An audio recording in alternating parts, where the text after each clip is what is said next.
tarde, está começando o Jornal da LERJ, primeira edição, ao vivo, direto do plenário. Meu convidado de hoje é o deputado Valdec Carneiro e nós vamos conversar sobre um projeto do parlamentar que está na pauta da ordem do dia de hoje.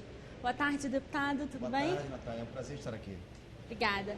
Deputado, esse projeto que está na pauta de hoje é do deputado André Lazzaroni e é assinado pelos deputados que fazem parte da Comissão de Educação, né? Que ele altera o Plano Estadual de Educação. Não é isso, deputado? Na verdade é de autoria do deputado André Lazzaroni, que generosamente estendeu a autoria para os membros da Comissão de Educação aqui da Assembleia. O objetivo do deputado e o nosso, como na qualidade de coautores, é organizar melhor a oferta dos cursos superiores na modalidade de tecnólogo, dividindo responsabilidades entre a UESO, a Universidade Estadual da Zona Oeste, que é um centro universitário público estadual, e a FAETEC, através das FAETERGs, que são as Faculdades de Educação Tecnológica do Rio de Janeiro. Então, assim, de maneira que na região metropolitana, a responsabilidade na oferta desses cursos fica com a UESO, que está na região metropolitana, está em Campo Grande, na sua sede, né? E nas demais regiões do estado, a FAETEC, através das suas faculdades, que estão descentralizadas, possam assumir. Tem 9 municípios do estado, Exatamente, né, exatamente. Nós vamos discutir o projeto hoje, pela primeira vez em plenário. Eu até estou propondo um aperfeiçoamento da ideia que já é muito boa, que eu acho que isso pode ser muito importante como uma diretriz geral para organizar melhor o sistema de formação dos tecnólogos das instituições estaduais do Rio de Janeiro, de ensino superior, mas acho que isso pode ser uma orientação preferencial. Por quê? Porque tem municípios da região metropolitana, é o caso de Niterói, por exemplo, que tem estruturas já muito bem implantadas da FAETEC e não há por que impedi-las de mais adiante atuar também no ensino superior, atuar também na formação de tecnólogos. Então, acho que essa diretriz é válida, é importante, é engenhosa a ideia do André, mas acho que ela pode ser aperfeiçoada com um pequeno advérbio que estabeleça o caráter preferencial a essa orientação. Deputado, essa modalidade de ensino tecnólogo é uma modalidade que tem crescido muito no estado e no país, né? É verdade. De modo geral, os cursos superiores no Brasil se organizam em bacharelado e licenciatura, como você sabe. Nos últimos 10 anos, aproximadamente, um pouquinho mais, cresceu muito a oferta dos cursos superiores na modalidade de tecnólogo, que são cursos de caráter fortemente profissionalizante, voltados para áreas muito específicas, por exemplo, gás e petróleo, gestão ambiental, logística, enfim, isso tem ampliado muito a oferta e várias instituições de ensino superior, públicas e privadas, têm atuado nesse campo. Por isso também é importante alterar o Plano Estadual de Educação, porque ele foi discutido antes disso, né, deputado? Lógico, antes desse boom, né? E é uma lei estadual, como todas elas, pode ser aperfeiçoada, pode ser atualizada, pode dialogar melhor com a realidade contemporânea do Estado. Deputado, eu vou pedir licença na nossa conversa um minutinho. Claro. Nós vamos ao plenário com a repórter Malva Abreu, que tem mais informações sobre os projetos na ordem do dia. Não é isso, Malva? Olá, Natália, boa tarde a todos. Hoje virou lei um projeto do deputado Zaqueu Teixeira. A partir de agora, as operadoras de telefonia fixa e móvel, internet banda larga e TVs por assinatura serão obrigadas a estender as promoções que antes eram destinadas apenas aos clientes novos, também a quem já faz uso do serviço. Deputado, é importante que os clientes antigos tenham os mesmos direitos de quem está ingressando nas operadoras? É claro, porque a promoção tem que valer para todo mundo. Nós temos que tratar o direito em pé de igualdade para todos. Então, se você tem um pacote e aquele pacote vem para uma promoção, você tem que ter o direito de usufruir dessa promoção. Não é justo que você, que fica fidelizado a um plano, não possa mudar de plano para a mesma operadora e muitas das vezes a mesma modalidade de plano, sendo que o outro plano é mais barato. Então, você agora vai poder, de fato, fazer com que o seu direito valha alguma coisa. Se você percebeu uma promoção, vá para a promoção. E se a empresa antiga, e se a empresa de telefonia, de internet, banda larga ou de TV por assinatura te cobrar alguma multa, pode reclamar o PROCON, porque essa multa é ilegal e a empresa, além de te devolver esse dinheiro que está te cobrando ilegalmente, ela será multada pelo PROCON, fazendo com que a lei possa de fato valer para todos os consumidores. Obrigada, deputado. Vamos ficar de olho para ver se a nova regra vai ser cumprida. Eu volto com você, Natália. É isso aí, Malva. Obrigada pelas suas informações.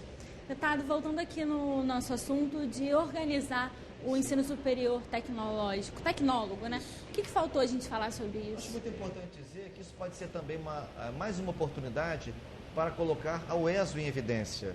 Essa instituição de ensino superior estadual foi criada há 10 anos. com o objetivo principal de se tornar um grande polo tecnológico do Estado, do ensino superior estadual. Entretanto, 10 anos depois, a UESO enfrenta dificuldades muito rudimentares. Por exemplo, ela precisa de um campus universitário, né? Como toda universidade, como toda instituição de ensino superior e de pesquisa, precisa de uma sede na forma de um campus. Isso ela não tem até hoje. Então, quem sabe, esse projeto que nós estamos discutindo agora pode ajudar também a colocar mais luz, jogar mais foco sobre a UESO, que precisa de mais investimentos, precisa de mais apoio para se consolidar e cumprir a sua missão original. Deputado, uma outra preocupação do senhor em relação à educação, que está num projeto do senhor, é em relação às bibliotecas nas escolas, né, deputado? Isso precisa ser ampliado. Precisa ser ampliado e precisa ser cumprida a lei federal que está em vigor e que dá um prazo de transição que expira agora em 2020, pelo qual todas as unidades escolares no Brasil devem ter bibliotecas, né? Devem ter um acervo organizado, deve se integrar, né, ao conjunto da escola, deve ser essa biblioteca dirigida por um profissional bibliotecário, que é um profissional formado nos cursos de graduação em biblioteconomia e documentação, que é uma profissão regulamentada no Brasil. Portanto, acho que é uma lei que preenche uma lacuna muito expressiva do sistema educacional como um todo, porque em muitas escolas públicas e particulares, de todos os estados da federação, existe esse improviso, existe um arremedo, existe às vezes um armáriozinho, um cantinho qualquer na escola que cumpre supostamente o papel da biblioteca, mas não cumpre. A biblioteca não é uma instituição estática, ainda mais com os recursos da modernidade tecnológica. É muito importante que esse acervo, dinamizado por profissionais especializados, contribuam na formação de leitores, na promoção da leitura, na ampliação do repertório cultural dos alunos. Não, e a biblioteca, a leitura é muito importante para o vocabulário do aluno, né, deputado? É central. Recentemente, fazendo um programa aqui na TV Alerj sobre candidatos ao Enem, falavam da relação entre escrever e ler, né? Quanto mais você lê, quanto mais você se apropria da leitura, né, da palavra escrita através da leitura, mais você vai ganhando familiaridade com esse registro. Aí você escreve com mais desenvoltura, amplia o seu vocabulário, aperfeiçoa a sua produção ortográfica. Portanto, a leitura é um componente vital, fundamental da formação humana em todas as etapas, da educação infantil, quando a criança começa a se aproximar do livro, ainda como um brinquedo, ainda numa dimensão lúdica, mas ainda assim já é muito importante, até o doutorado. Deputado, nós vamos fazer mais uma pausa aqui na nossa conversa e vamos voltar ao plenário com a repórter Malva Abreu, que tem outras informações dos projetos na ordem do dia. Não é isso, Malva? Oi, Natália. A deputada Daniele Guerreiro quer que o Estado garanta a integridade física e a locomoção das pessoas que tiverem os veículos apreendidos em blitz, em locais e horários de difícil acesso ao transporte público. Deputada, essas pessoas acabam ficando muito vulneráveis nessas situações. Exatamente. Boa tarde.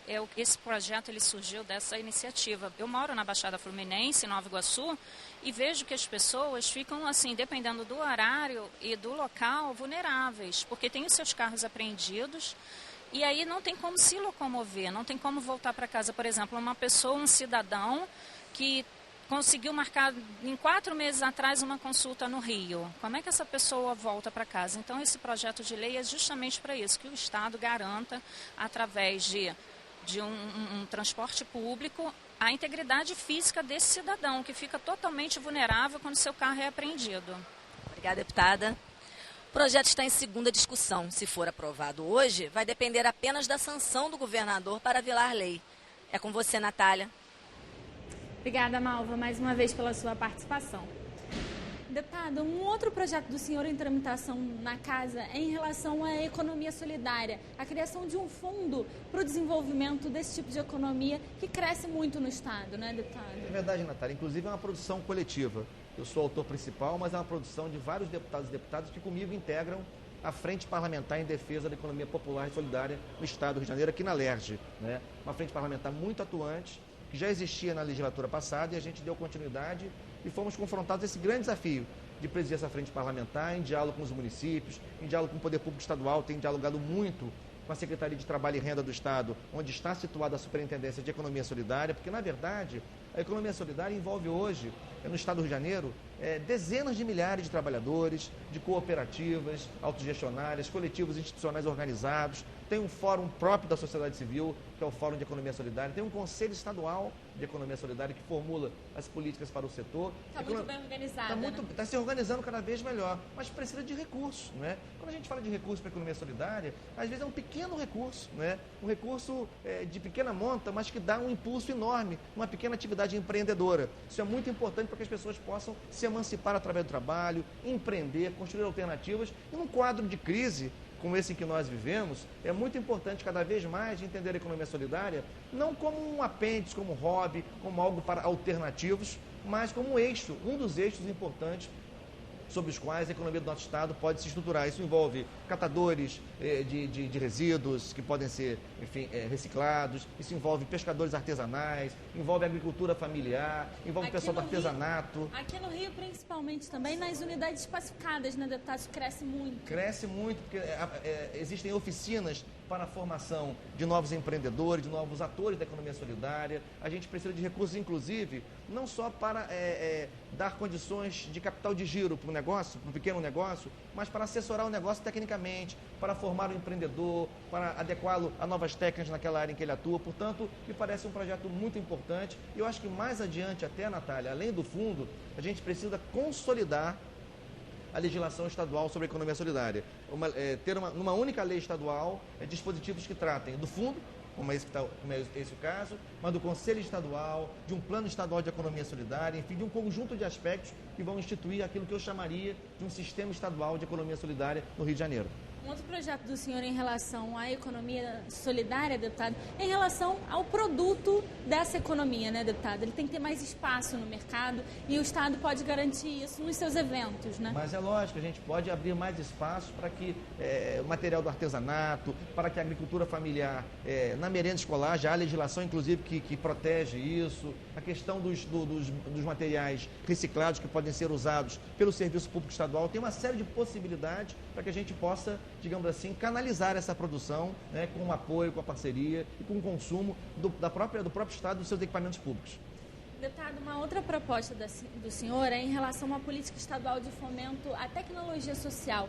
Primeiro vamos explicar para quem está em casa o que é tecnologia social, deputado. As tecnologias sociais são aquelas desenvolvidas justamente para os empreendimentos na área social, né? Vários mecanismos de trabalho, metodologia de produção, metodologia de comércio, a prática do comércio justo, por exemplo, muito próprio da economia solidária, de maneira que a gente possa criar uma rede de relações num ambiente, sabe, Natália, as relações econômicas, as relações de materiais de produção, em geral, são muito áridas, são muito marcadas pela exploração, pela usura, pela busca do lucro de maneira assim desenfreada, ao passo que na economia solidária a gente tem uma outra lógica, uma lógica mais colaborativa, uma lógica mais preocupada com a sustentabilidade, uma lógica em que as pessoas que trabalham não vivem apenas sob o signo da exploração, mas vivem sob o signo da emancipação através do seu próprio trabalho. Deputado, o senhor falou em crise, nesse momento de crise, essa tecnologia social também pode ajudar muito a população a superar esse momento, né? É verdade. A gente tem discutido muito aí uma outra frente de trabalho que nós temos aqui na Assembleia, que além da frente parlamentar de economia solidária, a gente preside a Comissão de Economia, Indústria e Comércio. E nós temos circulado pelo Estado, fazendo debates com economistas, com pesquisadores da universidade, empreendedores dos mais diferentes matizes, tentando contribuir para a construção de uma agenda para o desenvolvimento socioeconômico do Estado. Isso passa por tecnologia social, isso passa por formação profissional, isso passa por aproveitar melhor as nossas oportunidades. Por exemplo, parece que não tem a ver com a economia, mas tem diretamente a ver. Nós somos, o Brasil tem 11 grandes regiões metropolitanas, das quais 7 estão no eixo litorâneo. Entretanto, a gente aproveita muito mal o modal aquaviário, não é?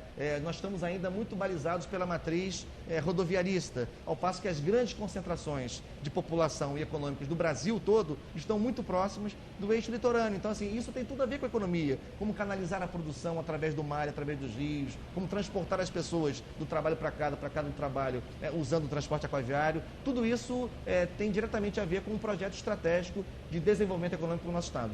Deputado, o senhor falou em transporte aquaviário e ontem esse tema foi muito discutido aqui no plenário da Casa, já que a concessionária CCR Barcas, que administra o serviço aqui no Estado, propôs a devolução da concessão, né, deputado? Isso vai continuar sendo muito debatido porque é muito grave porque parece assim uma história para boi dormir, me permita dizer isso aqui, porque você ganha uma concessão pública por licitação para explorar um serviço público estratégico, essencial para a população trabalhadora, né? Você ganha a concessão, você é operador privado, agora você tem que operar um negócio que é rentável, aí você ainda recebe subsídio do Estado, né? O Estado ainda compra embarcações para você operar o seu negócio, né? E agora a concessionária diz que não interessa mais o serviço, quer ir embora e ainda quer ressarcimento, né? Isso é um negócio da China, né? Mas é no Brasil, é aqui no Rio de Janeiro. Então a gente precisa ser muito duro no enfrentamento dessa questão, que isso nos sirva de exemplo. As concessionárias privadas não podem, assim, brincar, né, com o interesse público desta maneira. A agência reguladora de transportes, né, do Estado, a AGETRANS, precisa ser mais enfática, precisa ser mais assertiva no controle do funcionamento desses serviços, não é? E da forma pela qual as concessionárias operam, tendo como referência o interesse público. São milhares, centenas de milhares de pessoas que dependem disso diariamente, como nós, inclusive, né? Para ir e vir para o seu local de trabalho. Isso tem que ser, já é um serviço, vamos combinar aqui, já é um serviço que foi muito precarizado. Tem alguns assim, espasmos de melhora, mas de modo geral, uma grande concentração de pessoas que esperam na sala de embarque, de maneira desconfortável, com muito calor, enfim, são tocadas, né, no acesso à embarcação, são tocadas como se gado fossem, uma coisa assim muito desqualificada. E ainda assim, a concessionária privada recebe recurso do Estado, que subsidia o serviço. Tem uma tarifa que aumentou muito ao longo dos anos. Aumentou substancialmente a tarifa, enfim. Então agora vem a concessionária, que tem uma concessão, salvo engano, por 25 anos, né? Até 2023. Pois então, até 2023, quer desistir agora, e não só quer desistir, como se dá o direito, né, a pachorra, eu diria, de querer receber do Estado, receber do poder público, receber do contribuinte, em última instância, recursos sob a alegação de que a atividade não era rentável. A gente vai acompanhar isso de perto, né, deputado? Muitíssimo de perto. É nosso dever. Obrigada, deputado, pela sua participação aqui no Jornal da LERJ. Muito obrigado pelo convite. O Jornal da LERJ fica por aqui. A partir das 9h30 da noite, você acompanha tudo que foi notícia no Parlamento Fluminense, no Jornal da LERJ, segunda edição. E amanhã, a partir das 2h40 da tarde, eu estou de volta com os projetos da Ordem do Dia. TV LERJ, o canal do povo fluminense. Até a próxima.